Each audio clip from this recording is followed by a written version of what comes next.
Class 6 का geography शुरू किए थे एनसीईआरटी, तो उसी कक्षा को आगे बढ़ाते हुए ये चौथा टॉपिक है मानचित्र यानी मैप, इसको समझते हैं और शुरू करते हैं।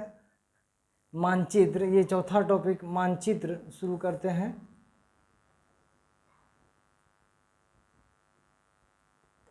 मानचित्र को शुरू करते हैं, ढंग से धीरे धीरे बारीकी समझते हैं क्या है।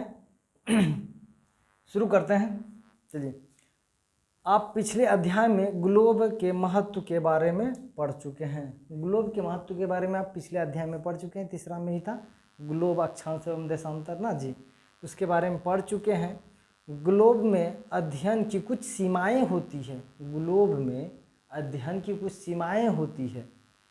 जब हम पूरी पृथ्वी का अध्ययन करना चाहते हैं तब ग्लोब हमारे लिए काफ़ी उपयोगी साबित होता है, लेकिन जब हम पृथ्वी के केवल एक भाग जैसे अपने देश, राज्य, जिलों, शहरों तथा गांवों के बारे में अध्ययन करना चाहते हैं तो यह हमारे लिए उतना उपयोगी साबित नहीं होता है। तात्पर्य समझ में आया? तात्पर्य यह, क्या पिछले अध्याय में ग्लोब के बारे में जाने, क्या ग्लोब से पूरा अध्ययन संभव है? हाँ या ना? तो ना। क्यों नहीं संभव है? क्योंकि ग्लोब पूरा पृथ्वी का जो भौगोलिक मानचित्र है या राजनीतिक मानचित्र है, एक भौगोलिक दशा प्रदान करता है ग्लोब में। लेकिन अगर हम सिर्फ भारत का अध्ययन करें तो पूरा ग्लोब में भारत का स्थान तो बहुत छोटा होगा, क्या पूरा भारत का अध्ययन कर पाएंगे उस ग्लोब पे? नहीं। तो ऐसी समस्याओं से निपटने के लिए जब हम पृथ्वी के केवल एक भाग, कोई भी एक भाग का अध्ययन करते हैं तो क्या मिलता है भाई? यह हमारे लिए उतना उपयोगी साबित नहीं होता है। ऐसे स्थिति में हम मानचित्रों का उपयोग करते हैं। किसका उपयोग करते हैं? मानचित्र का, मैप का उपयोग करते हैं। मैप जैसे एटलस मैप है या दीवार में टंगा हुआ कोई मैप है, तो ये सब मैप का अध्ययन करते हैं। मानचित्र पृथ्वी की सतह या इसके एक भाग का पैमाने के माध्यम से चपटी सतह पर खींचा गया चित्र है। मानचित्र क्या है भाई? आप जानते हैं धरती गोल है, क्या है? धरती गोल है, लेकिन मानचित्र तो पेपर पे है तो पूरा चपटा हुआ है। तो वही उभरा हुआ चपटा हुआ एक पैमाना होता है मैप, वही बता रहा है। लेकिन एक गोलाकार सतह को पूरी तरह से चपटा करना असंभव है। पूरी तरह से चपटा करना, जो गोलाकार सतह है उसको, एक जैसे इंडिया है, क्या इंडिया वास्तविक सीधा और चपटा हुआ है? नहीं, गोल पृथ्वी पे है, तो उसको फिर भी हम लोग क्या करते हैं? मैप में चिपटा हुआ प्रतिबिंब बनाते हैं। तो यही बात है, मैप बनाते हैं। तो मानचित्र हमारी विभिन्न ज़रूरतों के लिए आवश्यक है। कौन कौन सा ज़रूरत देखते हैं आगे देखते हैं। मानचित्र हमारे लिए विभिन्न आवश्यकता है। चलते हैं। कुछ मानचित्र एक छोटे क्षेत्र को एवं कुछ तथ्यों को दर्शाता है और दूसरे मानचित्र में एक बड़ी किताब की तरह तथ्य हो सकते हैं। कुछ मानचित्र छोटा होगा, कुछ मानचित्र बड़ा होगा। जैसे छोटा मानचित्र को पैकेट मानचित्र देखे होंगे या फिर एक दीवार में टंगा हुआ छोटा मानचित्र, लेकिन एक किताब की तरह भी मानचित्र हो सकता है। उसमें सब कुछ, नदी, जलवायु, झरना, झील, सब कुछ अलग अलग दर्शाते, अलग अलग दो राज्य करके, जो एटलस मानचित्र है। तो इस टाइप का दर्शाया जाता है। यहीं पे होगा मानचित्र मेरा, दिखाते हैं आपको। ये देख रहे हैं?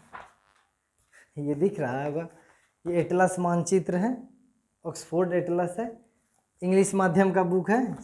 तो इसमें आपको दिखा देते हैं जाके। तो ये मानचित्र एक दीवार पे भी टंगा हुआ मानचित्र हो सकता है, और एक मानचित्र ऐसा जो बुक भी हो सकता है ना। दिख रहा होगा शायद, आप दिख रहा है? हाँ दिख रहा है, देख रहे हैं। इंडिया का फिजिकल है, इंडिया का राजनीतिक है मानचित्र, ये है। उसके बाद अलग अलग राज्य को दिखाया गया है, उसका भौतिक और राजनीतिक दोनों है। फिर जलवायु है, पहाड़ पठार सब कुछ है अलग अलग। तो ये सब बात है, आप देख रहे हैं। पूरा मानचित्र का किताब ही है, ऑक्सफोर्ड एटलस है, ऑक्सफोर्ड एटलस नाम है इसका। तो आप ये रखिए, सभी अभ्यर्थी इस किताब को रखिए। होगा तो इस बुक का डिस्क्रिप्शन में लिंक दे देंगे हम, वो अमेजोन या फ्लिपकार्ट का लिंक दे देंगे इस बुक का, तो आप खरीद सकते हैं वहाँ से। बुक होना चाहिए ये बुक। चलिए नेक्स्ट चलते हैं। जब बहुत से मानचित्रों को एक साथ रख दिया जाता है तब एक एटलस बन जाता है। नहीं, देखें यही एटलस जो बन जाता है, ये जो एटलस बना है, ये एटलस कैसे भाई बना है कि बहुत सारा मानचित्र को एक जगह रख दिया गया। देख रहे हैं, जलवायु के बारे में है यहाँ, उसके बाद खनिज है, कृषि है, सब कुछ है इसमें। देखिए ये हेरिटेज स्थल है, हेरिटेज जो भारत का हेरिटेज है, तो उसके बारे में तो यही दिखाया बताया गया है यहाँ पे क्या बता रहा है, जब बहुत से मानचित्र को एक साथ रख दिया जाता है तब एक एटलस बन जाता है। एटलस विभिन्न प्रकारों तथा अलग अलग पैमाने से खींची गई मापों पर आधारित होता है। अलग अलग पैमानों पर खींचा गया एक मैप है एटलस। मानचित्र से एक ग्लोब की अपेक्षा हमें ज़्यादा जानकारी प्राप्त होती है। ग्लोब की अपेक्षा सबसे ज़्यादा जानकारी कहाँ से मिलेगा? मानचित्र से मिलेगा। आप अगर कोई जगह ढूंढ रहे हैं ग्लोब में ढूंढने के बाद क्या होता है कि कुछ जगह नहीं दिखेगा, आपको नहीं दिख रहा है, नहीं ढूंढ पा रहे हैं, तो मैप में आपको मिल सकता है, जो दीवार पे टंगा हुआ है उस मैप में मिल जाएगा। अगर उस मैप पे भी नहीं मिला तो इस एटलस बुक में मिल जाएगा, 100% इस एटलस बुक में मिल जाएगा। इसका हिंदी और इंग्लिश दोनों वर्जन आता है, तो आप जो भी रखना चाहते हैं रखिए। इंग्लिश बहुत अच्छा होता है, इंग्लिश में कई संस्करण आ चुका है, 3rd एडिशन तो यही है। मानचित्र विभिन्न प्रकार के होते हैं जिसमें से कुछ को नीचे वर्णित किया गया है। कितना ना मानचित्र होता है देखते हैं। मानचित्र तो कहते किसे हैं समझ लिए।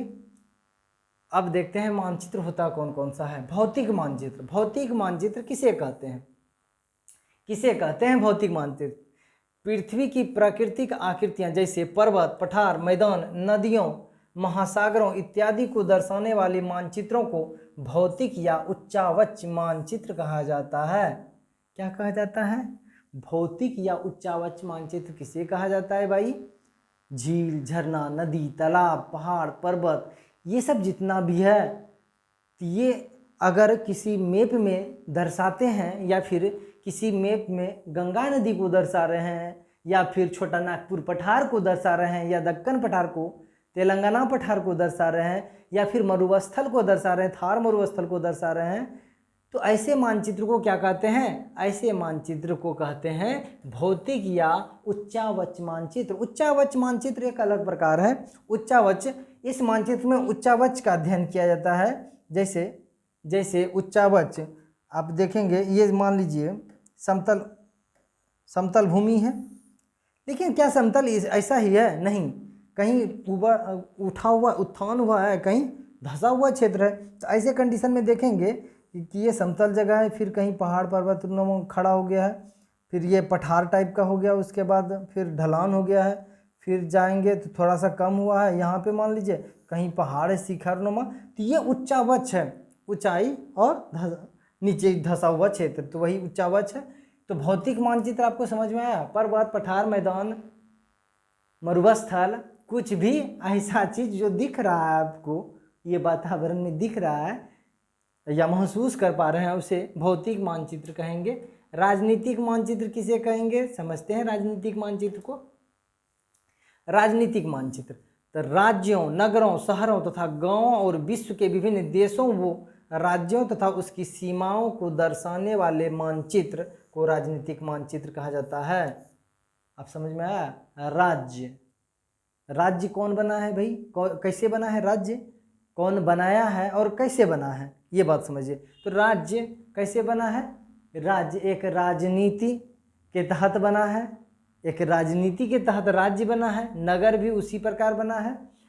शहर भी जहाँ लोग रहता है शहर बना। उसके बाद गांव, एक गांव का प्रशासन, गांव का लोग हो जाता है। गांव का लोग है, एक गांव का ग्राम का निर्माण होता है। विश्व का विभिन्न देश, ये सब बनाया कौन है? ये बनाया है वहाँ पे रहने वाले लोगों ने। तो जो भी वहाँ पे रहने वाले लोगों ने एक सीमा का, उचित सीमा का निर्धारण कर दे, ऐसे मानचित्र को क्या कहते हैं? राजनीति मानचित्र कहते हैं, क्योंकि इसका पर्पस क्या था? राजनीति ना जी, इसलिए इस मानचित्र को क्या कहते हैं? राजनीति मानचित्र कहते हैं, राजनीतिक मानचित्र।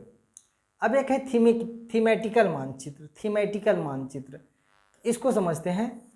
कहा है कि बाद में जब एटलस पढ़ेंगे, आप एटलस पढ़ेंगे, हम बोर्ड पे भी पढ़ाएंगे, पूरा विश्व को पढ़ाएंगे, भारत को पढ़ाएंगे, अब कंटिन्यू रहेगा। अब क्लास कंटिन्यू देख रहे हैं ना, लगभग 15 दिन से कंटिन्यू हम अपडेट हैं, कोई ना कोई वीडियो लाके दे ही रहे हैं, और आपका उपयोगी वीडियो है ये। एनसीईआरटी क्लास 6 का, ये छठा बच्चा के लिए नहीं पढ़ा रहे हैं, ये आप किसी भी एग्जाम का भारत में तैयारी करते हैं तो एनसीईआरटी मुख्य सार होता है वो ना। हम डायरेक्ट बुक से पढ़ा रहे हैं, इससे बेहतर तो कुछ नहीं है।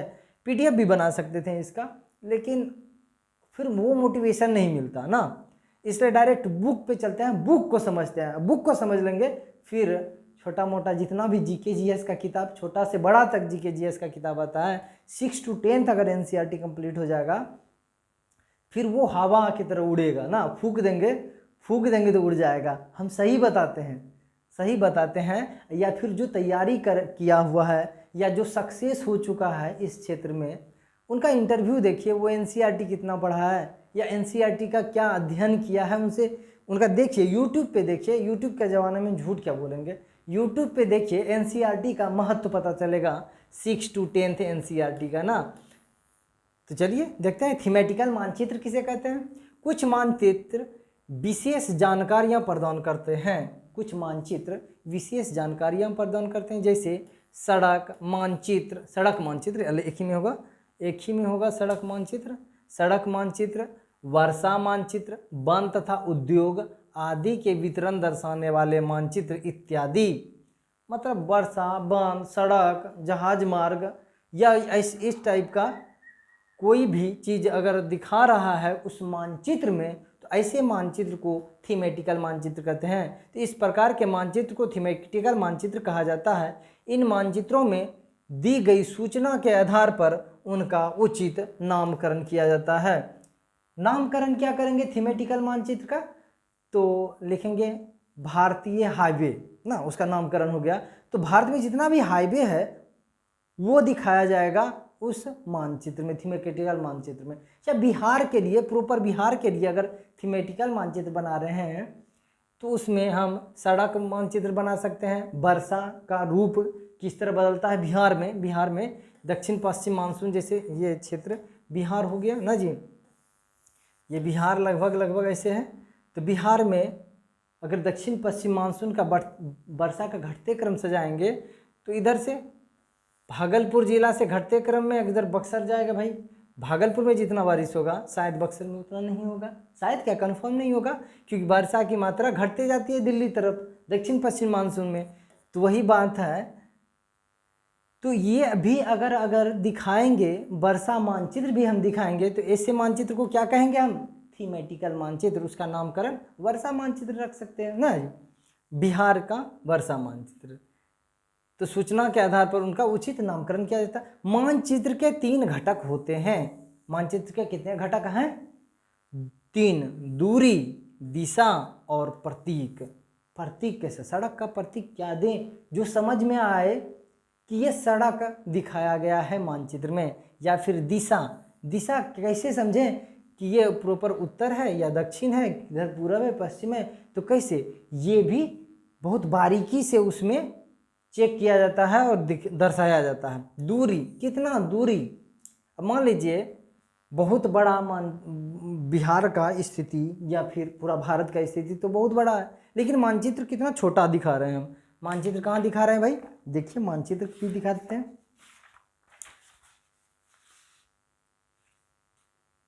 हाँ यहाँ पे देखे रहे, ये मानचित्र दिखाया है, छोटा छोटा मानचित्र। क्या भारत इतना ही बड़ा है? नहीं, बहुत विशाल भारत है, इसको समेटा गया है। लेकिन इतना में समेटा जो गया है, तो 1 सेंटीमीटर की दूरी वास्तविक भारत की कितनी दूरी है वही दर्शाया जाता है। यहाँ पे जो आप देख रहे हैं 0, 300, 600, 900 किलोमीटर, तो वो दर्शाया जाता है कि 5 सेंटीमीटर अगर दूरी 5 सेंटीमीटर दूरी लिखें, 5 सेंटीमीटर दूरी दर्शाएं इसमें, तो वास्तविक दूरी कितना है? तो 5 सेंटीमीटर बराबर मान लीजिए 5 किलोमीटर, 10 किलोमीटर, 900 किलोमीटर, 1000 किलोमीटर, मान लीजिए 1000 किलोमीटर। 1000 किलोमीटर का जो क्षेत्र होगा वो सिर्फ 5 सेंटीमीटर में मैप में दर्शाया जाएगा। अगर दर्शाया जाता है तो ये आपको मेंशन किया जाना मतलब क्या जाना चाहिए, मतलब ये हो गया कि अगर ये 5 सेंटीमीटर है ना, अगर 5 सेंटीमीटर का क्षेत्र को, या ऐसे बोलेंगे 1000 किलोमीटर का क्षेत्र अगर 5 सेंटीमीटर में दर्शाया जाए तो मैप में भी लिखना पड़ेगा, मैप में भी लिखना पड़ेगा। वहाँ पे जो मैप बनाएंगे मैप में भी लिखना पड़ेगा कि 5 सेंटीमीटर बराबर 1000 किलोमीटर। इससे समझ में अभ्यर्थी को, जो पढ़ने वाला लोग होगा उसको समझ में आएगा इस मैप में जो 5 सेंटीमीटर का जगह है वो 1000 किलोमीटर के बराबर है वास्तविक मैप में ना, वास्तविक जगह में। यही बात था, समझे, यही बात है। तो दूरी, दिशा एवं प्रतीक का अच्छा से क्या करना पड़ेगा भाई, ध्यान रखना पड़ेगा मैप बनाने में। एक सेकेंड, दूरी देखते हैं। दूरी मानचित्र एक आरेखन होता है जो कि पूरे विश्व या उसके एक भाग को छोटा कर कागज के एक पन्ने पर दर्शाता है। मतलब मानचित्र एक पूरा विश्व का या भारत का या पूरा जगह, जितना भी जगह है उसका एक आरेखन होता है, एक पन्ने पे दर्शाता है। या यह कह सकते हैं कि मानचित्र छोटे पैमाने पर खींचे जाते हैं। पैमाना छोटा होगा ना जी, एक पेपर पे खींच रहे हैं मानचित्र, कितना पे, पेपर पे खींच रहे हैं। क्या वास्तविक विश्व इतना सा ही बड़ा है? अब विश्व देखेंगे आप, यहाँ पे अमेरिका बना दिया, दक्षिणी अमेरिका बना दिया, इधर दक्षिणी अमेरिका, यहाँ पे अफ्रीका बना दिया, इस अटलांटिक हो गया, यहाँ पे यूरोप एशिया बना दिया, उसके बाद इधर ऑस्ट्रेलिया हो गया। तो ये क्षेत्र हम बनाते हैं तो क्या वास्तविक इतना बड़ा है? नहीं, इससे बहुत बड़ा है, लेकिन बना दिए ना। तो वही बात है कि वास्तविक मानचित्र छोटे पैमाने पर खींचे जाते हैं, लेकिन इसे इतनी सावधानी से छोटा किया जाता है ताकि स्थानों के बीच की दूरी वास्तविक रहे। इतना सावधानी से इसको छोटा किया जाता है कि वास्तविक दूरी बराबर रहे, नहीं कि ये उत्तरी अमेरिका और यूरोप का दूरी कुछ और दर्शा दे वास्तविक दूरी से, और दक्षिणी अमेरिका और अफ्रीका का दूरी कुछ और हो जाए, तो अटलांटिक महासागर भी क्या हो जाएगा, छोटा बड़ा हो जाएगा। तो ऐसे स्थिति को ध्यान में रख के ही मैप खींचा जाता है। तो वही बात है कि इसे इतनी सावधानी से छोटा किया जाता है ताकि स्थानों के बीच की दूरी वास्तविक रहे। यह तभी संभव हो सकता है जब कागज पर एक छोटी दूरी स्थान की बड़ी दूरी को व्यक्त करती हो। कागज पे जितना दूरी है और स्थान की वास्तविक दूरी, जो मान लीजिए अमेरिका का मैप बनाएंगे हम, इसका भाई अमेरिका का, उत्तरी अमेरिका का मैप बना रहे हैं हम, यही ना, उत्तरी अमेरिका का मैप बना रहे हैं। तो इसका जो बड़ी दूरी, जो अमेरिका का जितना दूरी है, उसका क्या करेंगे हम, वास्तविक स्थिति देखेंगे कि वास्तविक दूरी कितना है और हम बना कितना में रहे हैं, और उसको दर्शाना पड़ेगा। यहाँ बाद में दिखाया गया है, देखते हैं, पहले व्यक्त करते हैं। इसलिए इस उद्देश्य के लिए एक पैमाना चुना जाता है। पैमाना स्थल पर वास्तविक दूरी तथा मानचित्र पर दिखाई गई दूरी के बीच का अनुपात होता है। ये जो पैमाना होता है ना, वास्तविक दूरी और वास्तविक दूरी, जो मैप अमेरिका, उत्तरी अमेरिका को बना रहे हैं, तो उत्तरी अमेरिका का वास्तविक दूरी और मैप पे खींचा गया जो पैमाना है, जो आप बनाए हैं उत्तरी अमेरिका को, तो ये दूरी के अनुपात में खींचा जाता है। उदाहरण के लिए आपके विद्यालय एवं आपके घर के बीच की दूरी 10 किलोमीटर है ना। आपके घर एवं विद्यालय के बीच की दूरी कितना है, 10 किलोमीटर, 10 किलोमीटर है, जिसे मानचित्र पर 2 सेंटीमीटर की दूरी से व्यक्त किया गया है। तो आप मान लीजिए यहाँ से आप सिंपल बात समझिए कि आप कहाँ रहते हैं, मुसल्लभपुर हाट में, पटना में रहते हैं, पटना में कंपटीशन का तैयारी कर रहे हैं। मुसल्लमपुर हाट में रहते हैं, ये मुसल्लमपुर हाट है, आपको पटना जंक्शन जाना हो, 2-3 मार्ग हैं, एक सरल मार्ग से चलते हैं जो गांधी मैदान तरफ से है। तो आप अब मैप खींचेंगे, तो मैप खींचेंगे तो मानचित्र में मुसल्लमपुर हाट में आप ऑटो पकड़ें, यहाँ से डायरेक्ट गए हथुआ मार्केट होते हुए कहाँ पे, गांधी मैदान। गांधी मैदान में 7 नंबर उधर से 7 नंबर गेट है, 7 नंबर गेट है गांधी मैदान में। 7 नंबर गेट के पास यहाँ इधर रुके, उसके बाद यहाँ पे ऑटो पकड़ें, यहाँ पे ऑटो पकड़ें इस दिशा में, फिर इतना दूर भी नहीं, 1 सेकेंड, इस दिशा में ऑटो पकड़ें और तुरंत ऑटो गांधी मैदान से घूम के मौर्या के पास होते हुए फिर ऐसे करके आती है कहाँ पे, पटना जंक्शन। तो यही ना मैप है। तो क्या इतना दूरी में ही पहुँच गए आप पटना जंक्शन? नहीं, ये दिखा रहा है कि ये जो 10 किलोमीटर का दूरी है, आप जितना भी, ये कितना होगा, लगभग 8 इंच 9 इंच होगा ना, 9 इंच होगा, तो 9 इंच में दिखाए हैं। तो यहाँ पे मेंशन करना होगा ये 8 किलोमीटर या 10 किलोमीटर कुछ भी होगा, समथिंग 10 किलोमीटर मान लेते हैं। 10 किलोमीटर को इसको भी मान लेते हैं 5 सेंटीमीटर। तो किस में दिखाए हैं भाई, 5 सेंटीमीटर में दिखाए हैं। तो ये वास्तविक होना चाहिए ना, 5 सेंटीमीटर अगर किए हैं तो 5 सेंटीमीटर इधर से भी इसका वास्तविक दूरी उसी अनुपात में ये भी छोटा होगा, और इधर से भी जितना भी रास्ता है वो छोटा होगा। यही दिखा रहा है कि उदाहरण के लिए आपकी क्लास की दूरी 10 किलोमीटर है, जिसे मानचित्र पर 2 सेंटीमीटर की दूरी से व्यक्त किया गया है। इसका अभिप्राय है कि मानचित्र का 1 सेंटीमीटर स्थल के 5 किलोमीटर को दर्शाता है। 10 किलोमीटर में 2 सेंटीमीटर दर्शाया, तो 5 किलोमीटर 21 सेंटीमीटर ना होगा। तो 1 सेंटीमीटर जहाँ तक जाएंगे तो मतलब क्या समझना पड़ेगा विद्यार्थी को या मानचित्र देखने वाले को कि 5 किलोमीटर हम देख रहे हैं ना। इस प्रकार पैमाना किसी भी मानचित्र के लिए बहुत महत्वपूर्ण होता है। अगर आपको पैमाने की जानकारी है तो आप मानचित्र पर दिए गए किसी भी 2 स्थलों के बीच की दूरी पता लगा सकते हैं। अगर आपको सच में पता हो जाए कि पैमाना कितना दिया गया है, ये मान लीजिए आपका क्या है, पूरा भागलपुर ज़िला, मान लीजिए ये भागलपुर ज़िला का मैप है, मान लेते हैं ये भागलपुर ज़िला का मैप है। उसके बाद क्या है भाई, इस भागलपुर ज़िले का क्षेत्रफल कुछ होगा। तो अगर मान लीजिए एक रास्ता है कहलगांव से भागलपुर के बीच ना, तो कहलगांव से भागलपुर के बीच दूरी कितनी है ये आप नहीं जानते हैं, लेकिन आप जानते यहाँ पे दर्शाया गया है कि 10 किलोमीटर बराबर कितना होगा, 1 सेकेंड, 10 किलोमीटर बराबर कितना भाई, ये 2 सेंटीमीटर ये दर्शाया गया है। तो आप समझिए ये कितना सेंटीमीटर है। यहाँ पे मान लीजिए यहाँ पे कितना हो जाएगा भाई, कितना हो जाएगा नहीं, यहाँ पे मान लीजिए 4 सेंटीमीटर अगर है, ये 4 सेंटीमीटर है, तो कहने की ज़रूरत नहीं, 2 सेंटीमीटर पर 10 किलोमीटर, तो 4 सेंटीमीटर बराबर 20 किलोमीटर हो जाएगा।